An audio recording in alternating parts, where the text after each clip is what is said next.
Hello. Hey, Paul. Hey. Hi, Jason at KMOX. Oh, great. I just want to make sure that we're on schedule. We'll be about 10 minutes or so. Okay. You want me just to hang on the line? You can. That's no problem. Okay. If you prefer, we can call you back. It's up to you. What? I'll just stay in line. Do I get to hear the show? Yeah, you bet. Yeah, you'll Okay. hear the top of the hour news here, local news, and then you'll hear the opening of the Carney show. So hang on to just a moment. Thanks. Okay, thank you.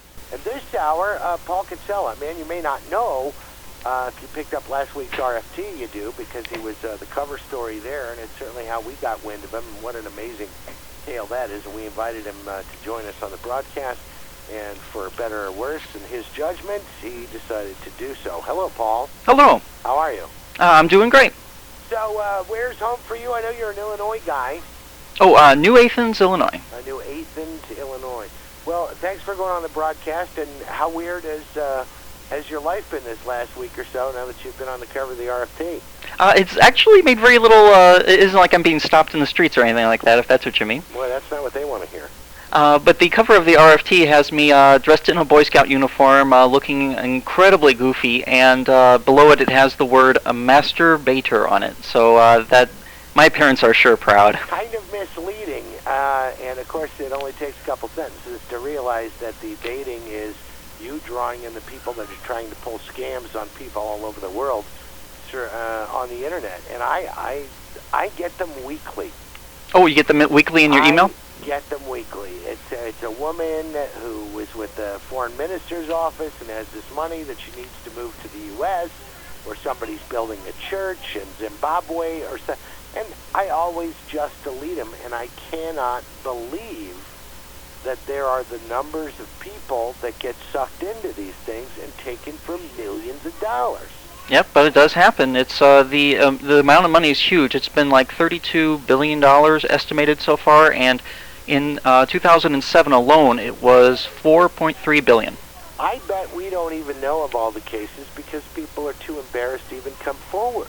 You're right. You're quite right. That is just an estimate done by a company that took interest on it, and we really don't know the exact amount of money that's been lost. But that's I have reason to believe that it's about that. We're going to go into detail about your involvement and how you scam the scammers. But first off, I mean, it takes a certain kind of person to go to the links that you have, and 419hell.com, one of the websites that kind of chronicles what you're doing and lays out some of these scams that people are having perpetrated upon them.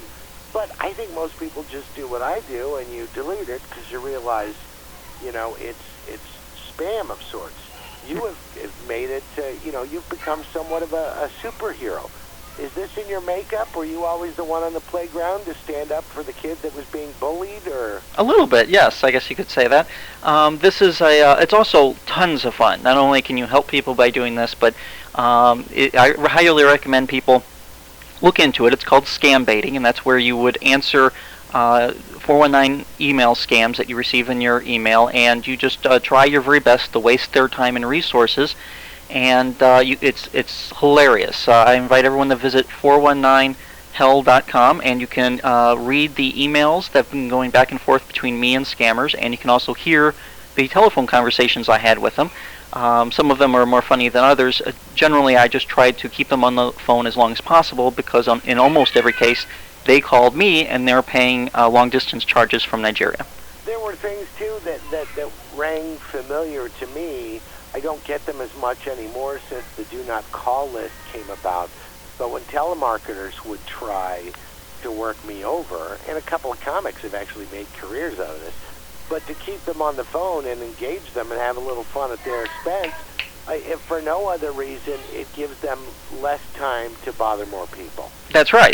Every hour that they spend with me on the phone is 1 hour less that they can spend hurting a real victim, someone who will fall for the scam. And one of the benefits of this is that quite often I get information about a real victim from the scammer, and I'm able to call up that person and convince them not to fall for the scam. All right, so what was the first one where you obviously didn't take the bait, but what was the first one that you pursued and decided to flush out and find out what was really going on, when the easiest thing obviously would have been to delete it and get on with your life? Oh, sure, of course. This is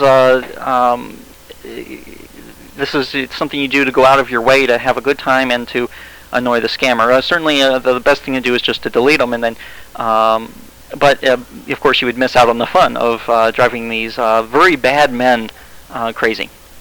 And I didn't realize that there really were people behind that. I thought it was maybe like a chain letter where it just keeps getting shot around the internet over and over and over again, and there aren't really people even behind this anymore. But that's not the case, is it? No, there's a small army of men, mostly from Nigeria, who are sending out billions of emails, and they do get on occasion victims. You read these and you think, well, gee, only 1 out of 1,000 people could be gullible enough to fall for one of these scams, and that's true. So what the scammers do is they send out 10,000 copies of the same email to all sorts of people, and that way, after 10,000 emails, they get 10 victims.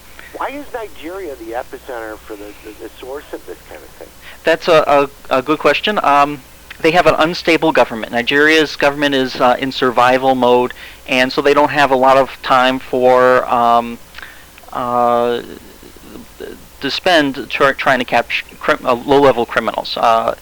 Another reason is that widespread corruption in Nigeria. Nigeria is one of the most corrupt nations in the world. I think it had the number 2 spot for a very long time, and the whole country's run on corruption, bribery, kickbacks, and graft. Then there's extreme poverty. Nigeria is one of the world's largest suppliers of oil, yet the vast majority of that revenue generated from the oil is squandered by the corrupt government. So the wretched poverty is the norm in Nigeria. Have you found any ties to these scams and the Nigerian government? No, not generally. However, if you are a boss of a Nigerian scam group, and you're a gangster for scammers, you can very often will need to bribe the police or authorities to leave you alone. So to that extent, the Nigerian government is sometimes involved. There's also another thing about Nigeria is that English is commonly spoken there. Nigeria used to be a British colony, and so they have a tentative grasp on the English language, and they use that to English is a good language to learn if you want to scam wealthy people. And also the final reason, the fifth reason I think that scams come out of Nigeria a lot is just the national character. I think it comes down to that. Nigeria is just not a particularly good country. More about the technical end of these things. Obviously, they're not using America Online, because if I try to send an email to more than 10 people, it says, "What are you doing, Dave?" And my name's not even Dave. So how do they get out 100,000 emails? Well, I actually did a reverse spam where I spammed the scammers, and I was able to get out 10,000 emails, but it took me a while. I had to break it in the groups of less than 500 and use Gmail. So it is possible. That's not a particularly tough thing for them to get around. All right, what about the aspect of addresses? What do they, where do you send the money? No, how do they find, how do I get on their list? Oh, how do I get these mails? That's easy. They use something called robots, I think is what people call them, and they troll the internet looking for emails that people have dropped in the guest books, for example.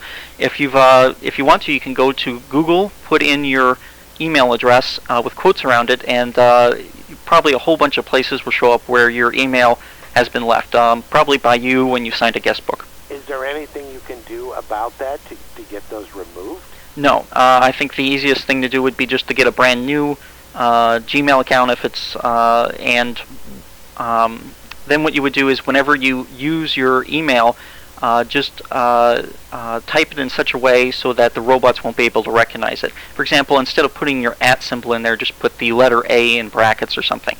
So that way the bots won't be able to read it, but that a normal human could.